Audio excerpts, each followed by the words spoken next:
Now to the feuding over how to best mark America's birthday. This 4th of July will mark a huge milestone, 250 years since its founding.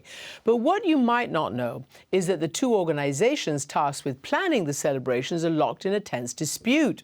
With the president at the center, the Atlantic journalist Michael Scherer has been closely monitoring how it's unfolded and what he calls America's ugly birthday battle, as he tells Michel Martin.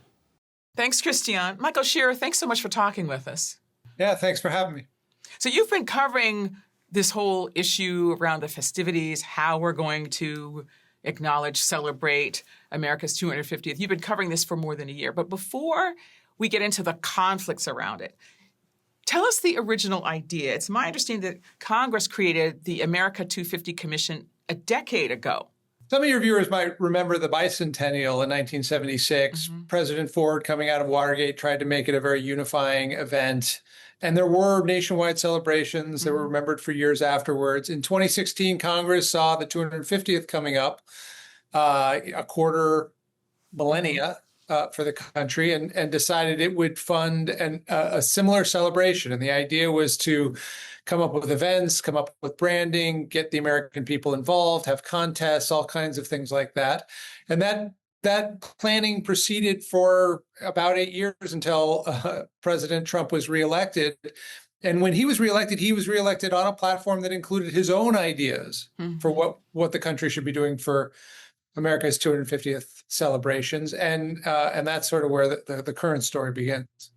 So Freedom 250, that's President Trump's idea. What was his vision, or what is his vision?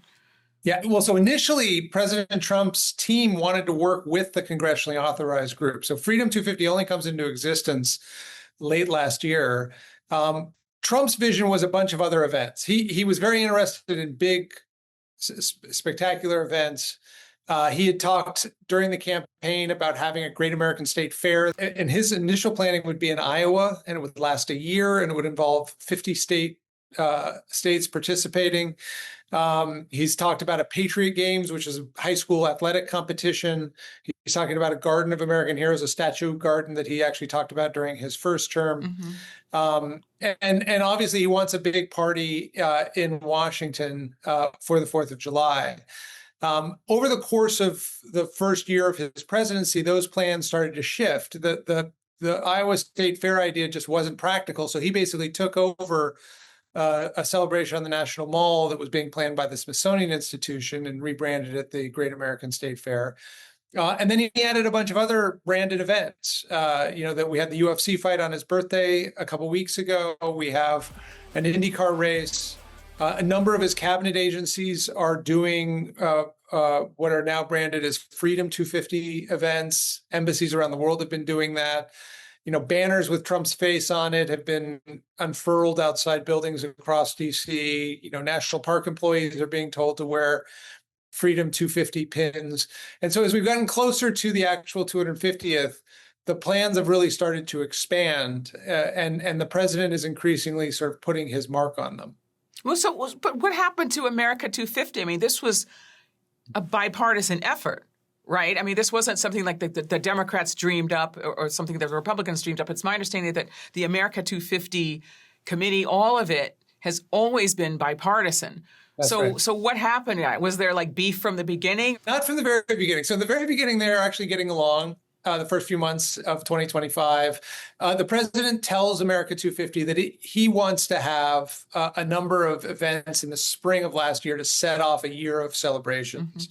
And these include a visit to Fort Bragg to celebrate the Army's 250th birthday. The Army starts before the country. And he wants a parade on his birthday in Washington, D.C. To celebrate the Army's 250th. He wanted celebrations for the Navy and the Marines. There were some other speaking events. And initially, America 250, this bipartisan group, says, sure, we'll work with you.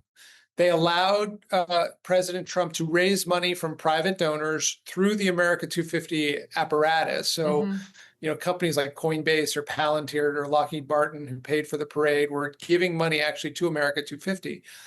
And they worked together to get $150 million in appropriations as part of the One Big Beautiful Bill Act that would go to the 250th celebrations. Then in July of last year, the president goes to Iowa to kick off this year-long celebration of the 250th birthday. And at that speech says, speaking of congressional Democrats, I hate them. But all of the things that we've given, and they wouldn't vote only because they hate Trump.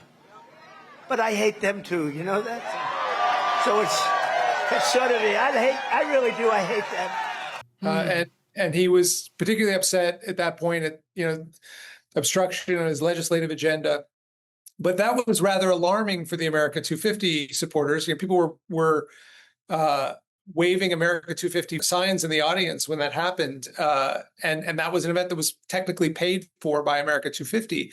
And so it began the process of this divorce where America 250 organizers said, we're not comfortable with this becoming too political.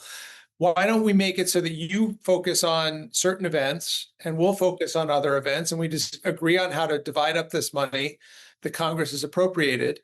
And in the late summer of 2025, they actually came to an agreement roughly about what the programming would be, how the money would be divided. And within months, that agreement had fallen apart. Why did it fall apart? I mean, is it about the money? Is it just, to be blunt about it, that President Trump just doesn't play well with others? Yeah, I think money was a big part of it. I think as the president's plans for these celebrations expanded, it became clear that he wasn't going to be able to raise all the money he might have wanted or that was originally budgeted from private sources. And there was this $150 million pot. And so initially, when that bill passes, the sort of working agreement is that about 100 million of it is going to go to America 250 projects and 50 million of it will go to White House projects. By late last year, that had flipped, and America 250 is told you're only getting 50 million. They sign a memorandum of understanding with the Interior Department, who is distributing that money. And under the agreement, Interior would transfer $50 million to America 250 for its programming. This is down from the initial hope of 100. And then even that falls apart. 25 million is transferred in early January, but the other 25 million never comes. And when I went to the Interior Department with this and the White House and said, why have you broken this agreement you made? They started questioning, really without basis, the spending of America 250, the congressionally authorized group, and started attacking basically their integrity, that this is wasteful, that consultants were taking the money, that they're not going to light money on fire. Ironically, there are people who are supporters of America 250 who say Freedom 250 is doing exactly that it's Trump's consultants and campaign vendors who are taking in all that money through the Freedom 250 planning efforts. And so now we have basically this war of words between two groups who both say they're focused on uniting the entire country over the coming weeks to celebrate the nation's birthday.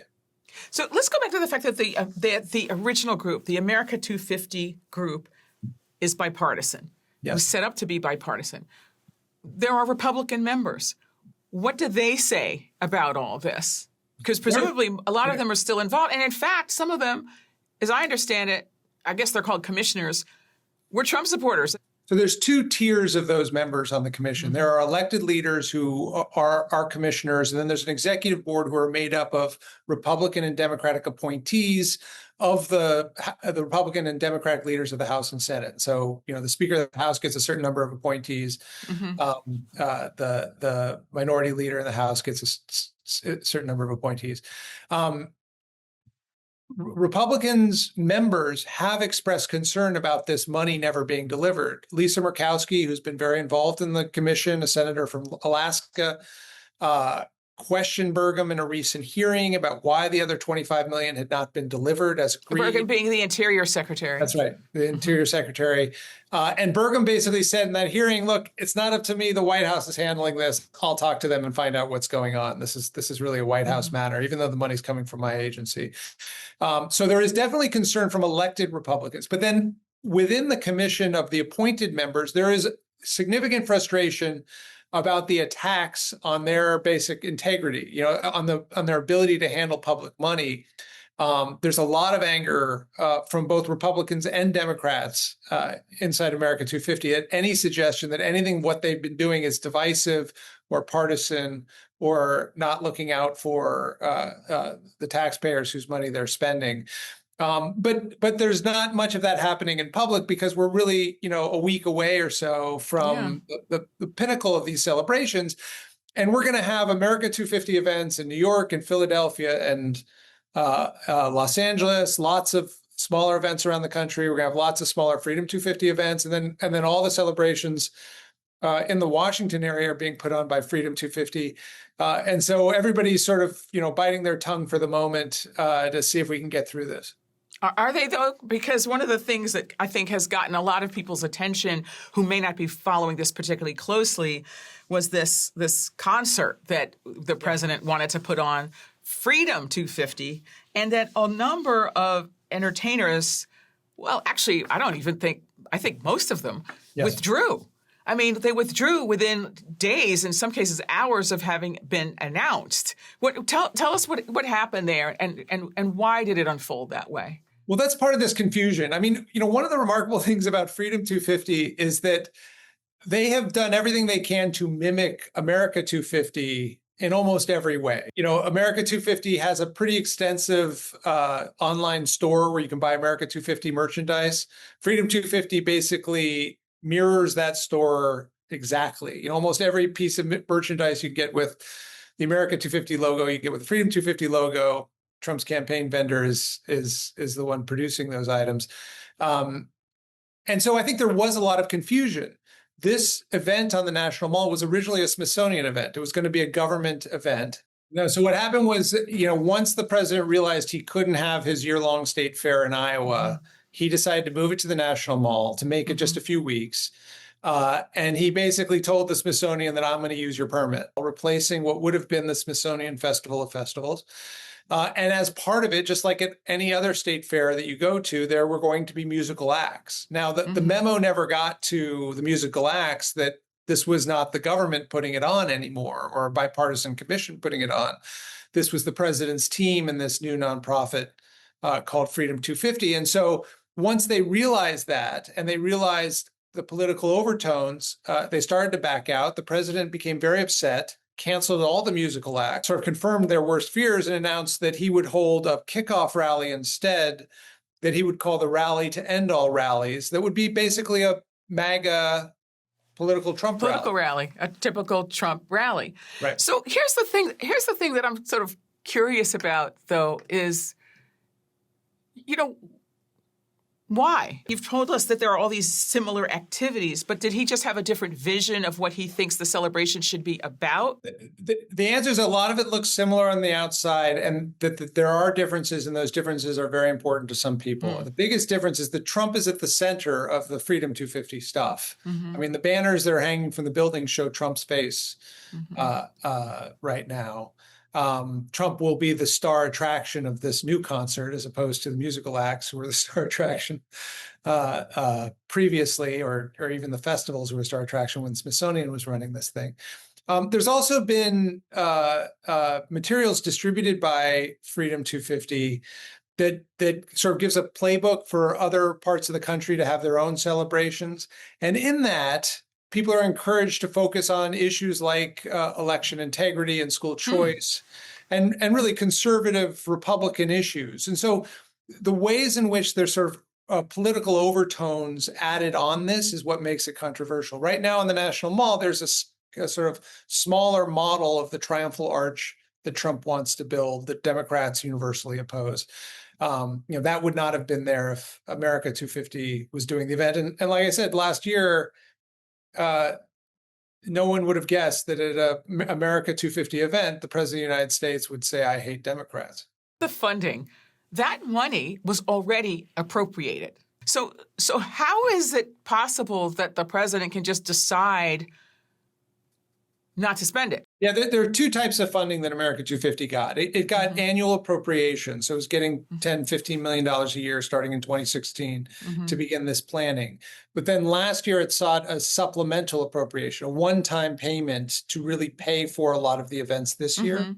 And that was added to the One Big Beautiful Bill Act. That was a Republican-only bill that passed, that was drafted by the White House with Republicans in Congress. And the way that law was written, it said $150 million will be spent on the semi-quincentennial celebrations. It did not name the organization that would get the money.